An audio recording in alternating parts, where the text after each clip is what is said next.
Okay, so here I am outside the Asian supermarket in my neighborhood, and I am getting the ingredients I need to prepare suki nam, which is a Thai noodle soup. So, let's see, I have some pictures of things and I have written it out just in case they don't understand my Chinese accent. So hopefully it all goes well, and yeah, here we are. I'll just give you a shot of if I know how to do this. Nope, I will not. Okay, so here is the Asian supermarket. It looks big, which is good, so that means likely we'll have what I need. Okay, see you in a minute. So I made it inside, and I'm just kind of taking stock. Luckily, I have lived in China before, so these vegetables and smells and sounds aren't too weird for me. But here is what it looks like. I am now looking for noodles. But I need glass noodles, and as you can see, there are loads of vermicelli. So I think I'm just gonna have to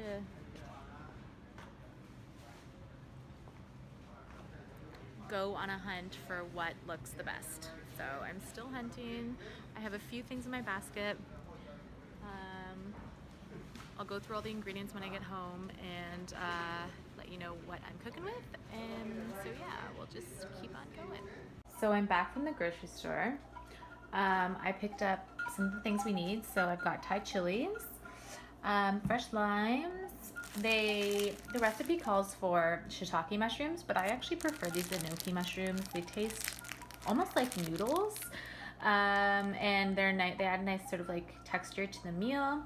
This is the pièce de résistance. I was a little worried I wouldn't find. It's fermented red bean curd, and it's quite necessary for this dish. You need at least 4 of these big chunks, so that's yummy. I've got toasted sesame seeds, coconut milk I don't actually need for today, Napa cabbage. I went for these for the noodles. I've got some bok choy, cilantro. I'm gonna use shrimp instead of chicken. The recipe calls for chicken, but don't really eat that kind of meat, so I'm gonna go for shrimp. And then soy sauce is of course a must. I've got sesame oil here. And I believe there are a few more things I need to amass, but I have those in my house. So next thing is looking at the recipe and getting everything together. You're on. Okay, so I showed you what we had, and now I'm starting to make the curry or the paste for the suki. So what I've done is I've got 5 garlic cloves in there that are peeled, and we just want to smush them up a little to break it down so that it's not too hard.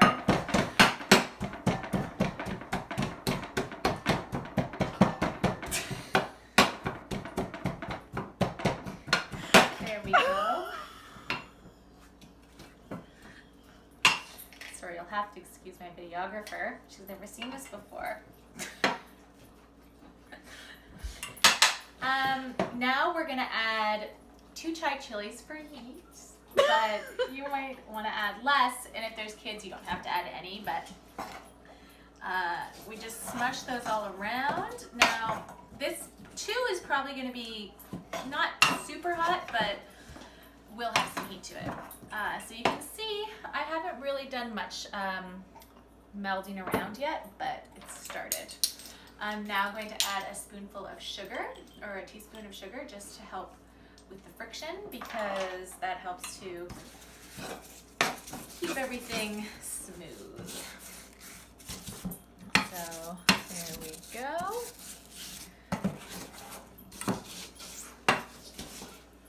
Now comes the exciting part.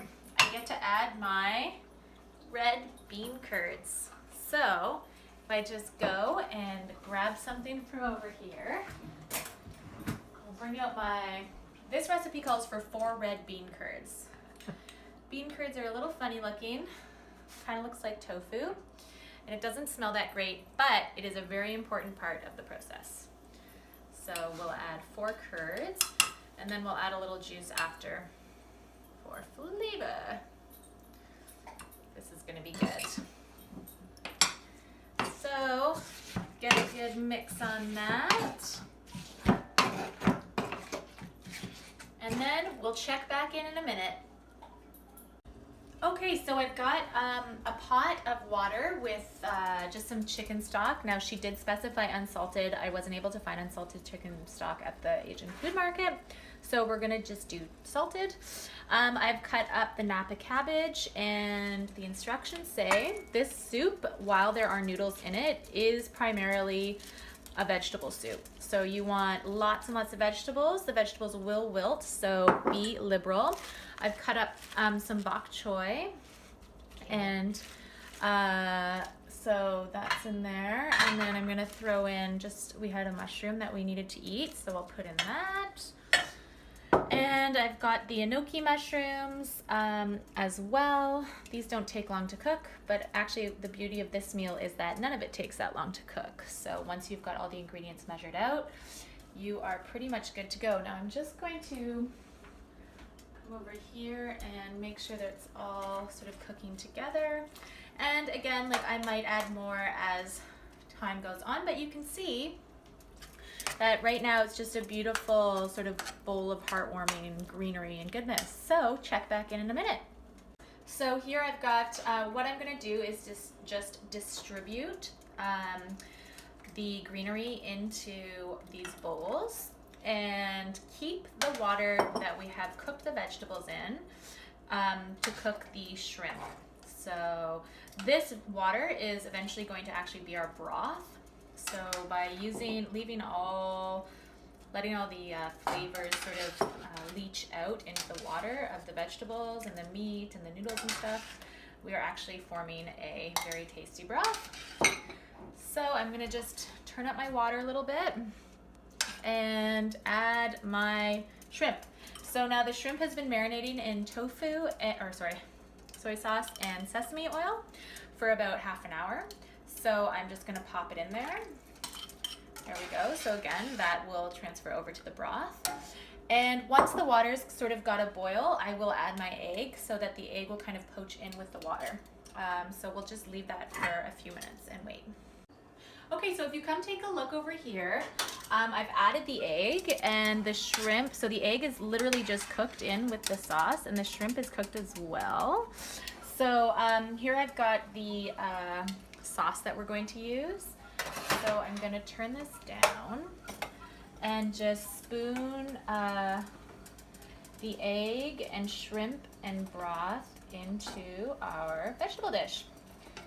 And it's cooking quite heartily. It's just such a comfort. Now this kind of dish you can find on the streets in Bangkok especially. It's primarily found just sort of like in the Central Plains area.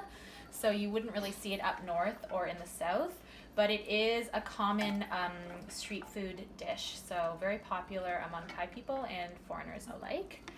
So, holy, it's hot. So now it's time to add the delicious sauce we've been working on, which will give it a lot of its flavor. So we simply do this and do this. So I did add a little cilantro just because there's cilantro in everything in Thai cuisine. So there we go, and then a little leftover to taste. So if you zoom in, it looks a little funny, but what we'll do also is looks just delicious. Add a little lime, I'm sorry. And there we go. Now that's it. Yum, yum. All right, here's the suki: egg, noodles, bok choy, shrimp, the paste I made with all sorts of yumminess. Has he ever had this before? Hi guys, so I finished my suki nam last week, and I'm just gonna wrap up. Oh my goodness, what's going on here? Anyways, so yes, I had a great time doing this blog. I really enjoyed being forced to go out and get something and cross off my to-do list that I've wanted to do for a long time. The whole process was fun. So from going to the store to getting everything together, prepping, cooking, I really enjoyed it. Initially I had hoped to do 3 meals, but I only ended up doing 2. I was happy just doing 2 in the end because they were kind of expensive and more time consuming than I thought they would be. So yeah, but I feel as though in general I did accomplish my task. So my Genius Hour question was answered. I am able to successfully recreate the dishes that I so enjoyed while living in Thailand. And I'm thrilled about it because I now have the confidence to go back and do it again and try out with some new recipes. And I'm really, really happy about what I found with regards to like sort of a mentor, if you will, with Palin's Kitchen on YouTube. I highly recommend her if anybody's interested in trying to create their own Thai dishes. Really good. She's super easy to follow and personable and interesting and funny, so she made it easy too. I know that like the recipe finding and somebody to help you along the way would have been important for this, and I think she was a great mentor. So there we go. I had fun doing this, and thanks for watching. I hope you guys are interested to pursue some Thai cooking of your own. And ignore my hair. Bye.